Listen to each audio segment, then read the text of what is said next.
Hey, how's it going? Today we're gonna go over how to draw Jack Skellington. We have a few videos on this channel on him, but let's keep going. We're about a month or so outside of Halloween, but we might as well keep going. So I'm gonna draw a circle for the head.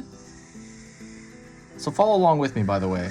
Grab a marker, preferably a marker, but you can also do this in pencil if you need to. Ooh, my marker is dying. If anybody wants to donate to my marker bin, definitely.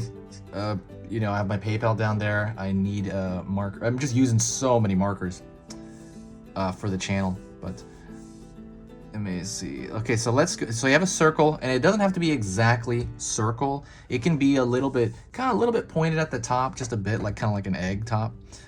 It's up to you. If you don't need to make it a perfect circle. It's completely fine. And let's go into the eye right here. So right now I'm gonna go draw downward. He's got a bit of a furrowed eyebrow. Brow. So you have a line like so, toward the center. Pull down, because he has this, kind of large eye. And pull around here.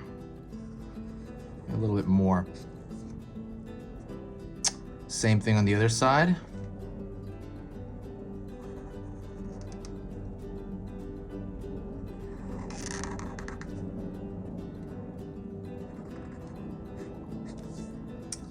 And I'm gonna fill this in.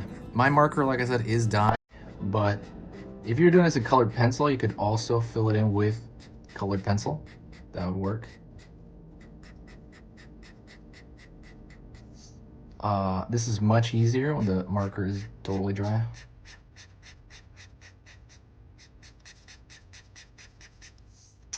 All right, that's good enough. And then we're gonna draw two notches here for the nostrils. Alrighty. And then we're gonna draw the mouth here. So the mouth is one long line. You can make it along the bottom. You can make it a little more jaggedy if you want. You don't have to make it exactly even. And then start drawing the stitching through it. And that's a really ingenious design there. And that is it. That's a really simple Jack Skellington head. I hope you found that easy. Let me know what you thought in the comment section, and we'll talk to you in the very next video. I'll see you soon.